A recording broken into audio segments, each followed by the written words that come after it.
So hello guys, ಇವತ್ತು ರಾತ್ರಿ special ಏನು ಗೊತ್ತಾ? ಇಲ್ಲಿ ನೋಡಿ, ಎಗ್ ಬುರ್ಜಿ. ಅದು ಅದ್ರ ಸ್ಪೆಷಾಲಿಟಿ ಏನಂದರೆ ಮೊರಿಂಗಾ ಲೀವ್ಸ್ ಯೂಸ್ ಮಾಡ್ತಿದ್ದೀವಿ. ಸೊ ಅದನ್ನು ಮಾಡೋಕ್ಕೆ ಬೇಕಾಗಿರೋದು ನಮಗೆ ಈರುಳ್ಳಿ, ಖಾರದ ಪುಡಿ, ಪೆಪ್ಪರ್ ಪುಡಿ, ಬ್ಯಾಡಗಿ ಮೆಣಸಿನ್ಕಾಯಿ ಅಥವಾ ಖಾರದ ಮೆಣಸಿನ್ಕಾಯಿ, ಉಪ್ಪು, ಕೊತ್ತಂಬರಿ ಹಾಗೂ ಆಫ್ಕೋರ್ಸ್ ಮೊಟ್ಟೆ, ಮೊರಿಂಗಾ ಲೀವ್ಸ್. ಹಾಗೂ ಮೊರಿಂಗಾ ಲೀವ್ಸ್ ಸ್ಪೆಷಾಲಿಟಿ ಏನು ಗೊತ್ತಾ? ಅದು ರಕ್ತ ಶುದ್ಧಿ ಮಾಡುತ್ತೆ. ಕನ್ನಡದಲ್ಲಿ ಅದನ್ನು ನುಗ್ಗೆ ಸೊಪ್ಪು ಅಂತ ಕರಿತೀವಿ. ಆಮೇಲೆ ಒಂದು 10-20 ಟೇಬಲ್ ಸ್ಪೂನಷ್ಟು ಆಯಿಲ್. ಸೊ ಬನ್ನಿ ಗೈಸ್, ಸ್ಟವ್ ಹಚ್ಚೋಣ. ಹಾಗೆ ನಾನು ಯೂಸ್ ಮಾಡ್ತಿರೋದು ಇದಕ್ಕೆ ವುಡ್ಡಿಂದ ಮಾಡಿರೋ ಸಾಟರ್. ಯಾಕಂದರೆ ಸ್ಟೀಲಿಂದ ಯೂಸ್ ಮಾಡಿದ್ರೆ ತುಂಬಾ ಸ್ಕ್ರ್ಯಾಚಸ್ ಆಗುತ್ತೆ ಪ್ಯಾನ್ಗೆ. ಸೊ ನಾವು ತಗೊಂಡಿರೋಷ್ಟು ಫುಲ್ ಆಯಿಲ್ನ ಹಾಕೋಣ. ಆಯಿಲ್ ಹಾಕಿ ಒಂದು ಸ್ವಲ್ಪ ಕಾಯ್ದಾದ್ಮೇಲೆ ನಾವು ಆನಿಯನ್ಸ್ ಹಾಕೋಣ.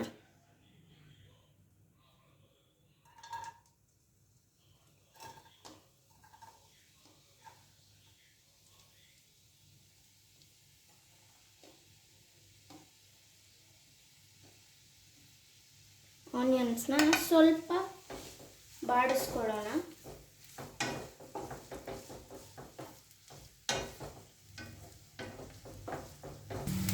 ಸೊ ಗೈಸ್, ಈಗ ಆನಿಯನ್ಸ್ ಗೋಲ್ಡನ್ ಬ್ರೌನ್ ಆಯಿತು.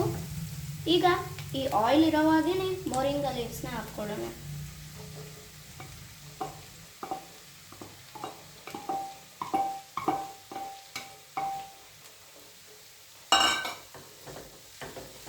ಮೆಣಸಿನ್ಕಾಯಿ ಹಾಕ್ಕೊಳ್ಳೋಣ.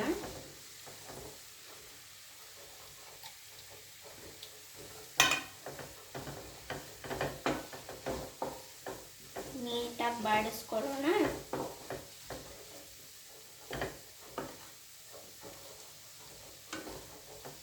ವಾವ್, ಆಗಲೇ ಸ್ಮೆಲ್ ಚೆನ್ನಾಗಿ ಬರ್ತದೆ.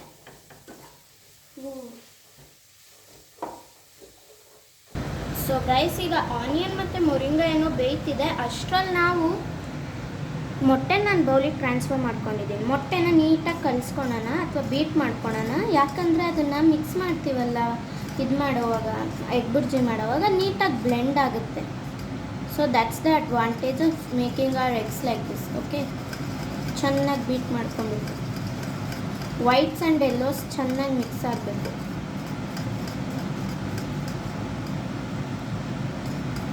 Kind of consistency like this ಥರ ಸಿಗುತ್ತಲ್ಲ ಆ ಥರ.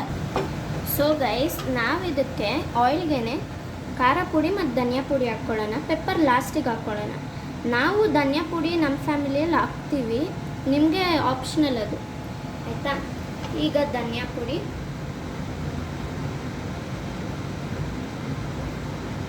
ಹಾಗೂ ಖಾರದ ಪುಡಿ ಹಾಕ್ಕೊಳ್ಳೋಣ.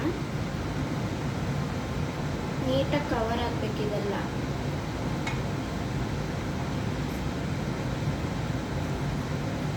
ಹಾಕಾದ್ಮೇಲೆ ಚೆನ್ನಾಗಿ ಮಿಕ್ಸ್ ಮಾಡ್ಕೊಳ್ಳೋಣ. ಉಪ್ಪು ಹಾಕ್ಕೊಳ್ಳೋಣ ಒಂದು ಲೈಟ್ ಮಿಕ್ಸ್ ಕೊಟ್ಟಾದ್ಮೇಲೆ.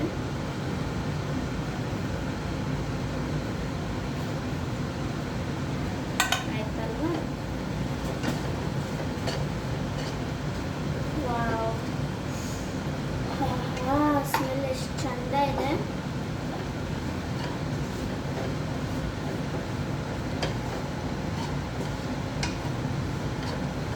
ಈಗ ನಾವು ಬೀಟ್ ಮಾಡಿರೋ ಎಗ್ಸ್ನ ಹಾಕ್ಕೊಳ್ಳೋಣ.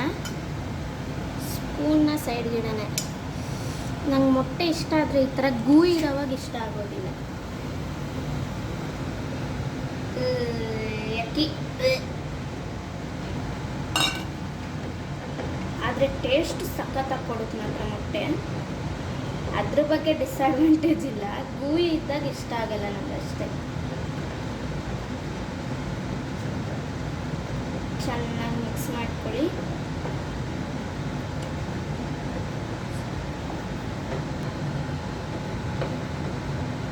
ಸೊ ಈಗ ಹಾಗೆ ಸ್ಟರ್ ಮಾಡ್ತಾ ಇರೋಣ ಗಟ್ಟಿ ಆಗೋವರೆಗೂ. ಸೊ ಗೈಸ್, ಈಗ ಚೆನ್ನಾಗಿ ರೆಡಿ ಆಗಿದೆ. ಈಗ ನಾವು ಪೆಪ್ಪರ್ ಪೌಡರ್ ಉದುರಿಸಿ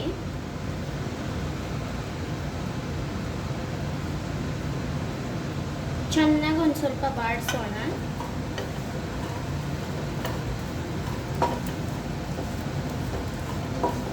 ಚೆನ್ನಾಗಿ ಬಾಡಿಸಾದ್ಮೇಲೆ ಆಫ್ ಮಾಡೋಣ.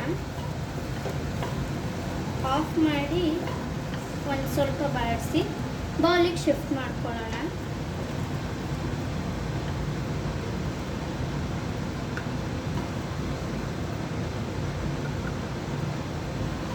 ಬೌಲಿಗೆ ಶಿಫ್ಟ್ ಆಯ್ತಲ್ವ, ಈಗ ಇನ್ನೊಂದು ಸ್ವಲ್ಪ ಹಾಕಿ ಕೊರಿಯಂಡರ್ ಇದ್ರ ಮೇಲೆ ಗಾರ್ನಿಷ್ ಮಾಡೋಣ.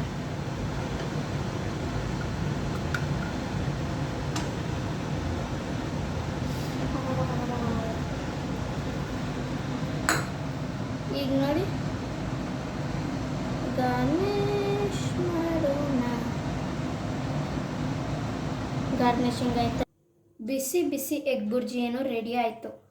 ಅದ್ರ ಜೊತೆ ನಾವೀಗ ಹುಳ್ಳಿಕಾಯಿನ ಸಾಂಬಾರು ಮತ್ತು ಬಿಸಿ ಬಿಸಿ ಮುದ್ದೆ ಜೊತೆ ತಿಂತೀನಿ. ನಾನು ಎಂಜಾಯ್ ಮಾಡ್ತೀನಿ. Bye. Please do like, subscribe and share.